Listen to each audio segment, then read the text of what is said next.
She didn't flinch. Not when the man in the navy blazer stepped in front of her. Not when he squared his shoulders like he wore the weight of national security.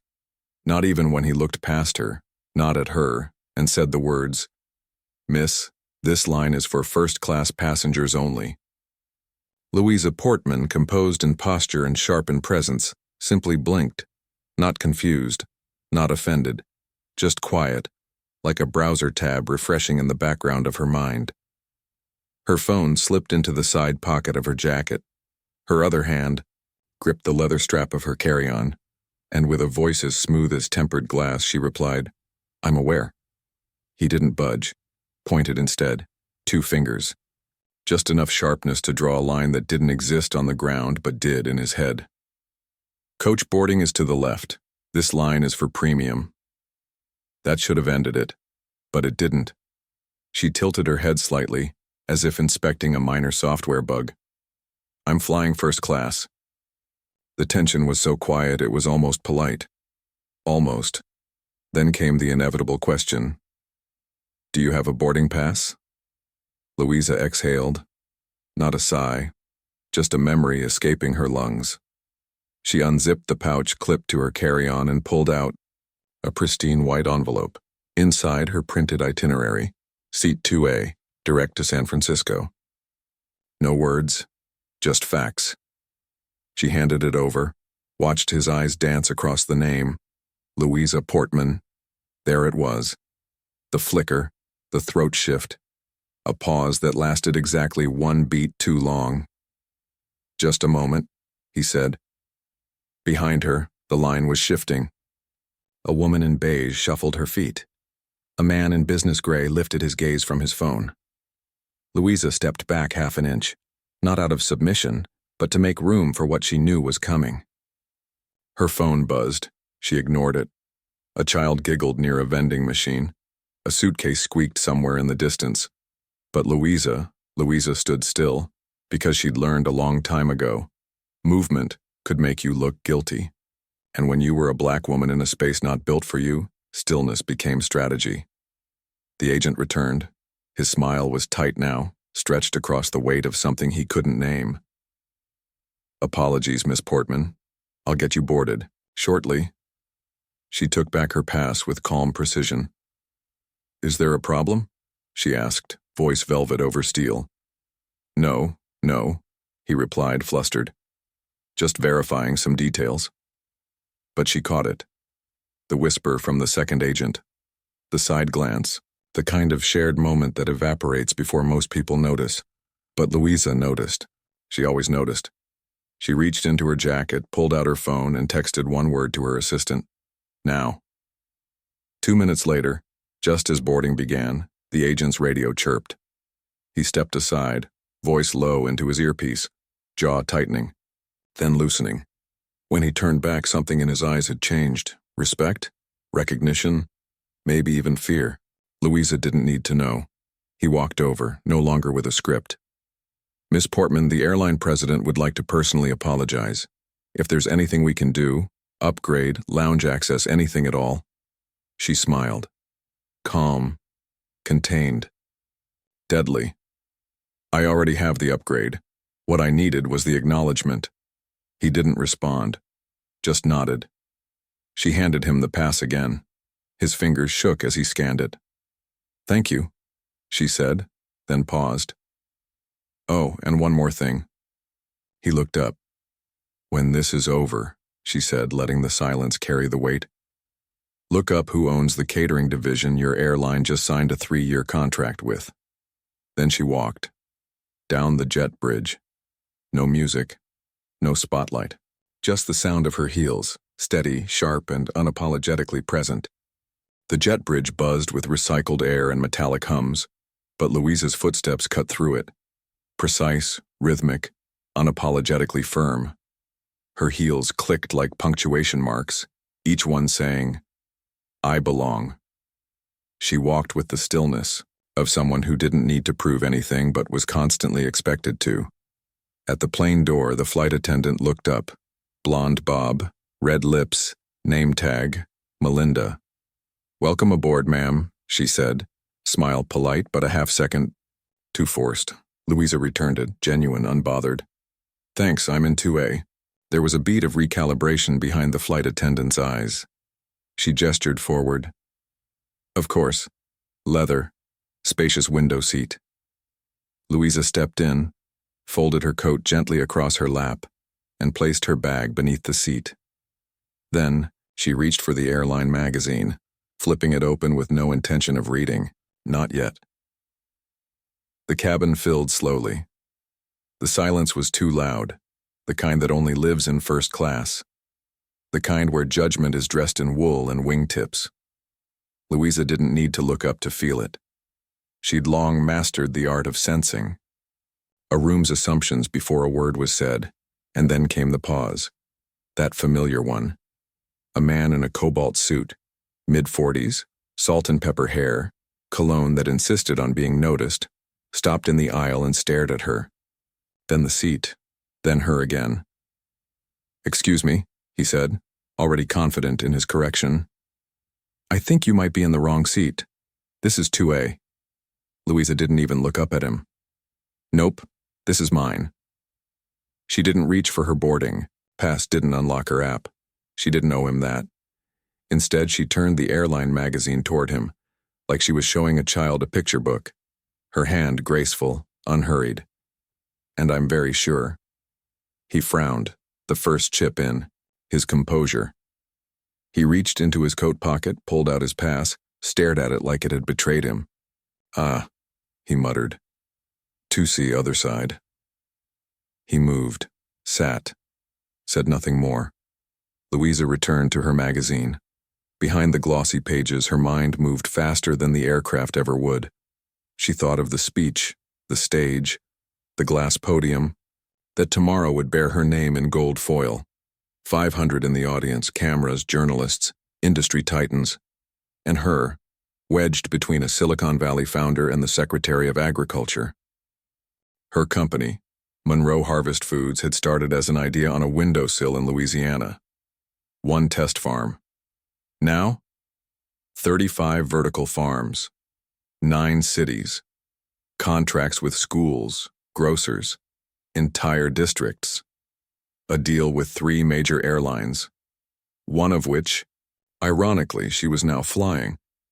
But none of that mattered to the gate agent, to the stewardess, to Cobalt Suit, to anyone who saw her skin before they saw her seat. It never mattered in the moment.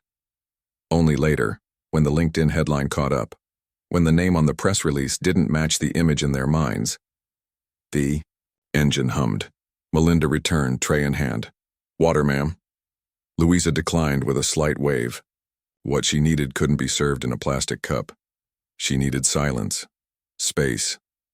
But even that wouldn't last. Business or vacation? Cobalt Suit leaned toward the aisle, voice breezy but too loud. She turned her head just enough. Business. He nodded, smug. Same. Tech sales, medical AI, we just closed our Series C last quarter. He grinned like it was a business card. Louisa offered a polite nod. What do you do? He asked, the question more challenge than curiosity. I run a food tech company. Nice, he said, unimpressed. Like meal kits? No, Louisa replied flatly. We operate indoor farms, AI-integrated agricultural systems, focused on year-round produce in underserved communities. That paused him. For the first time, his expression shifted. What's it called? Monroe Harvest. His jaw moved. Just enough. Wait, Monroe Harvest? She nodded once. Monroe, as in the Detroit Hydro Towers, the Newark warehouse project? Yes. He blinked, processing. That's you. Yes. He looked again, this time really looked. Like her curls, her skin, her dress didn't align with the image in his mind of what a founder, a CEO, a dealmaker looked like. And then he chuckled, trying to cover the gap. Wow. I've read about your work. That Detroit project? Brilliant. Can't believe I didn't recognize you. I get that a lot. He leaned back, hands folding. You're breaking a lot of molds. Louisa raised an eyebrow. Is that a compliment? Just saying. You don't exactly look like most CEOs. She met his eyes without blinking. That's funny, she said, voice like velvet drawn across steel. Because I look exactly like this one.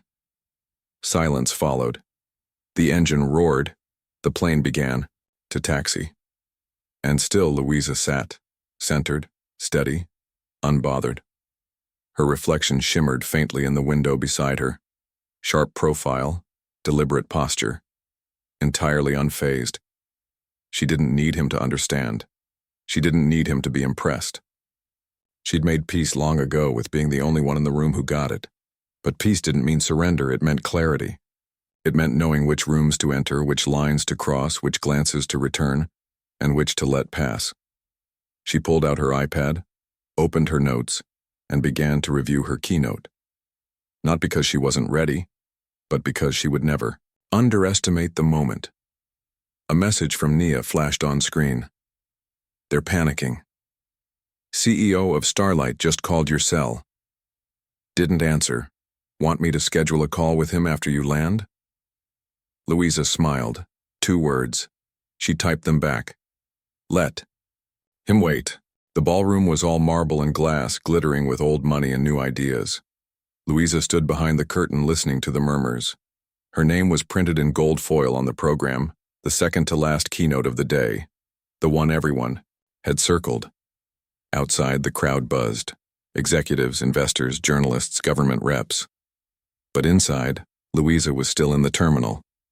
In that jet bridge. In that moment when a man trained to scan barcodes scanned her face instead and decided she didn't belong. And now she was here, poised, ready, and viral. Nia had already texted, over 600,000 views.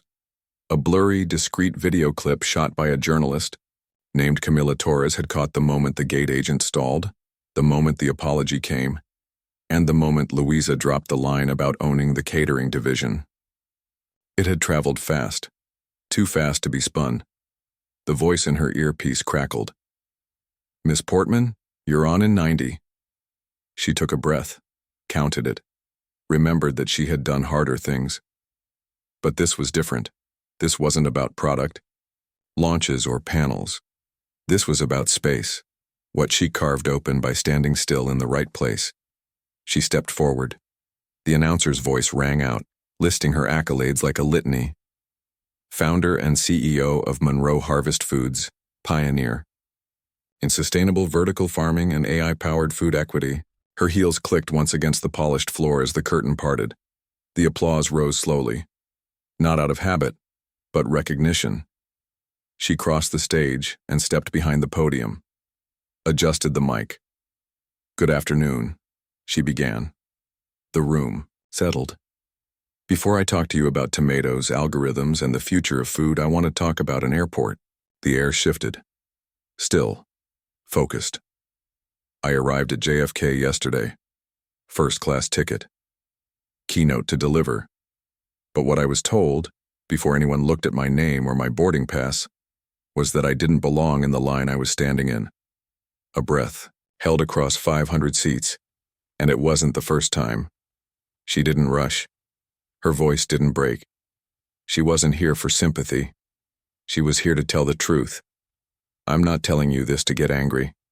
I'm telling you because it's not about one gate agent or one terminal. It's about perception. It's about systems. It's about the quiet ways our world decides who gets to move freely and who gets questioned, just for being unexpected. Someone coughed. Another shifted uncomfortably.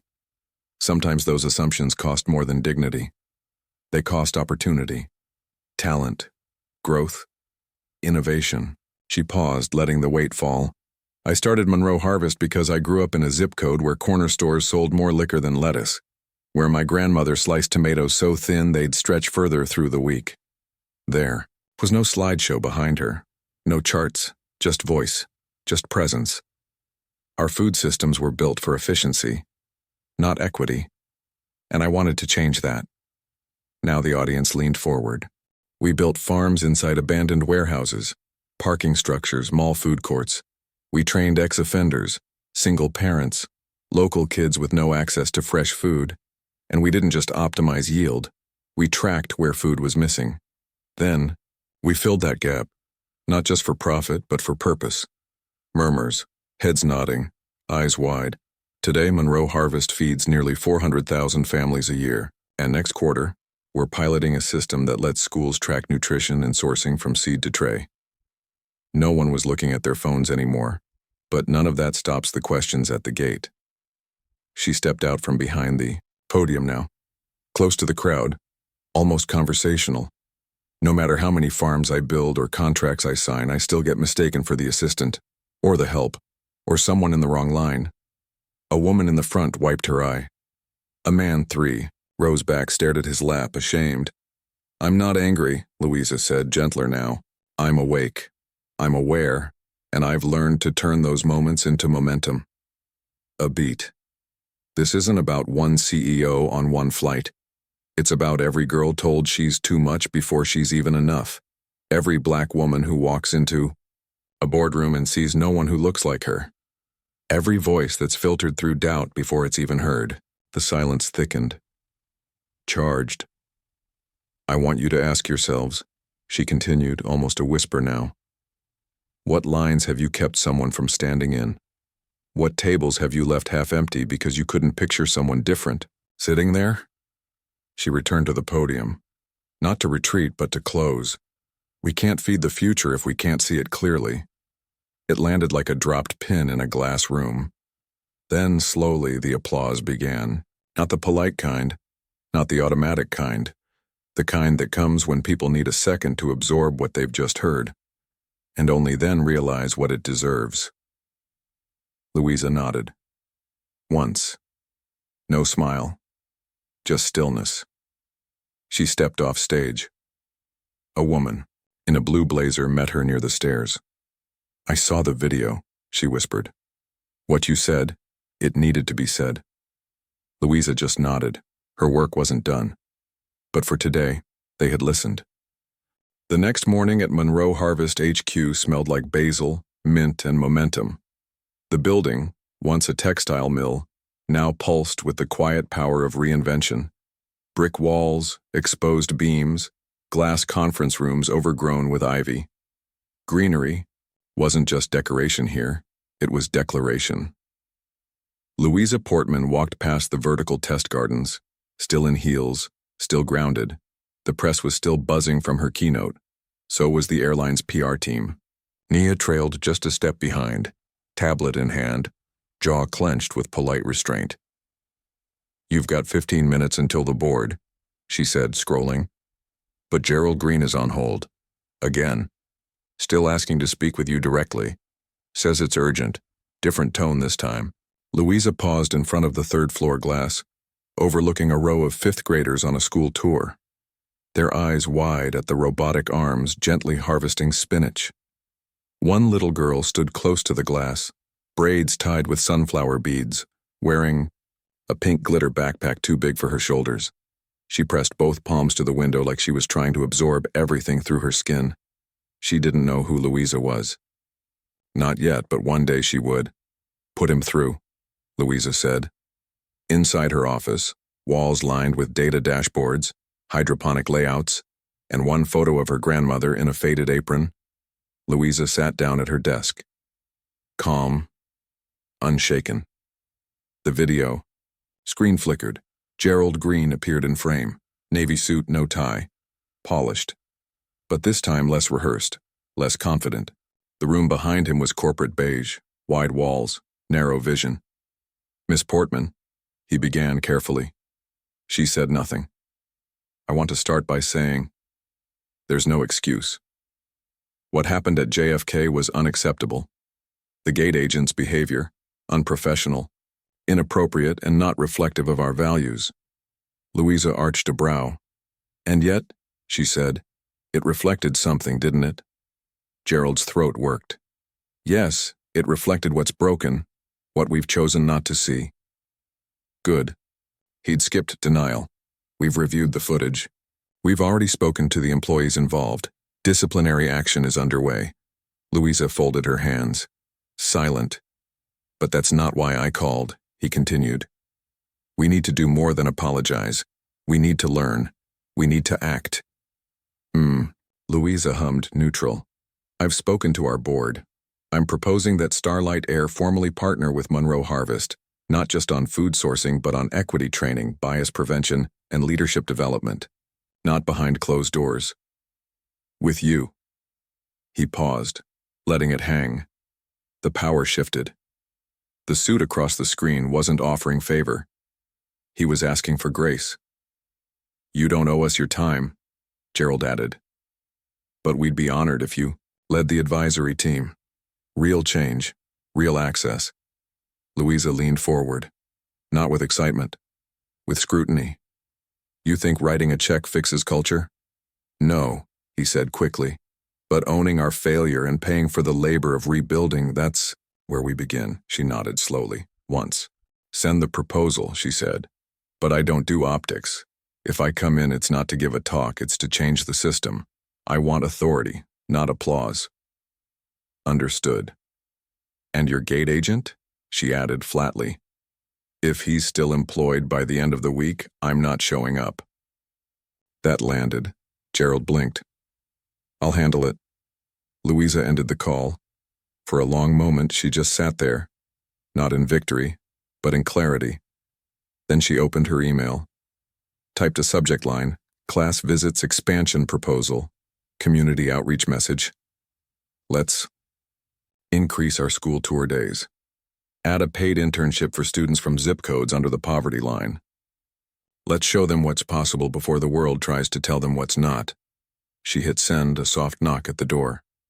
Nia peeked in. The board's ready, she said. Louisa grabbed her notes. Not for the meeting, just a habit. Legacy, deserved preparation. As they walked toward the elevator, Nia hesitated. Before we go, someone's downstairs. Said he just wanted to drop off a letter. Didn't give a name. Looks harmless. A little nervous. Dressed like he's trying. Too hard? Louisa smirked. Sounds familiar. Downstairs in the lobby, the marble glowed soft under morning sun. A young man stood near reception. Oversized blazer swallowing his shoulders, hands shaking slightly as he clutched a small envelope. When he saw her, he straightened too fast. Eyes wide. Voice rushed. Hi, I just wanted to say thank you. For yesterday, I saw the video and the speech. I didn't know people like you existed. Louisa took the envelope gently. We exist, she said, calm as always. We just get overlooked a lot. He nodded, swallowing hard. Started to back away. Sorry to bother you. I just needed to say it. What's your name? She asked. Marcus, he said. I'm trying to start a nonprofit, food equity stuff, still really small, probably dumb, but she opened the envelope. Inside, a handwritten letter. Careful, clean lines.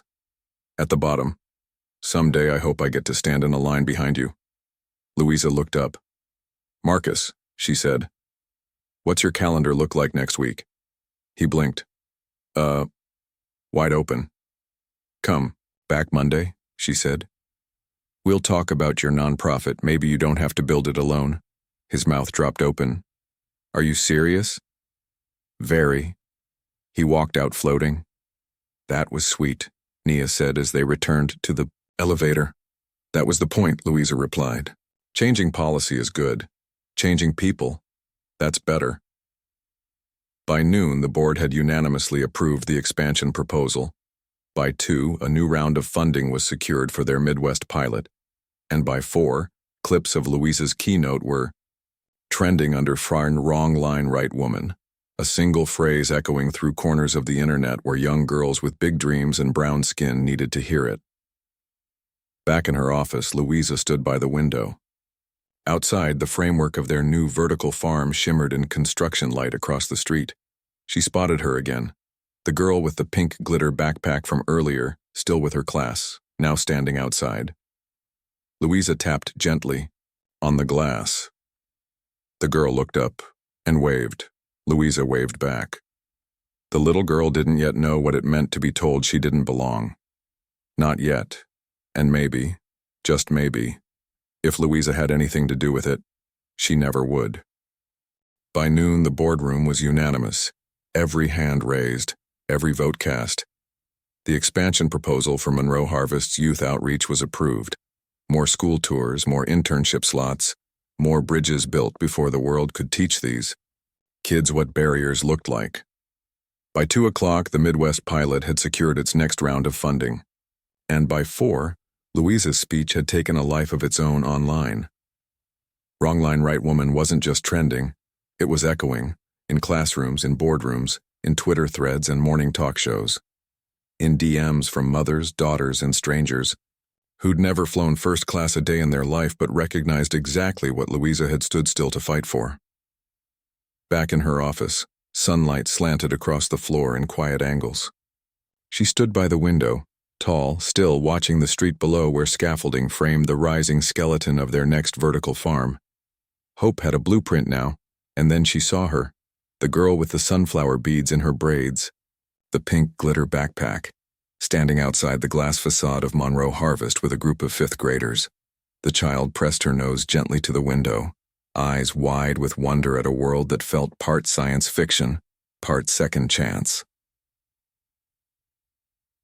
Louisa lifted her hand. The girl spotted her and smiled, raised one hand slowly, then waved, not like a fan, not like a stranger, like someone who already knew her. Louisa waved back. The moment didn't need words. It held something softer, deeper. That quiet understanding passed from one generation to the next. I see you. I see who you can be.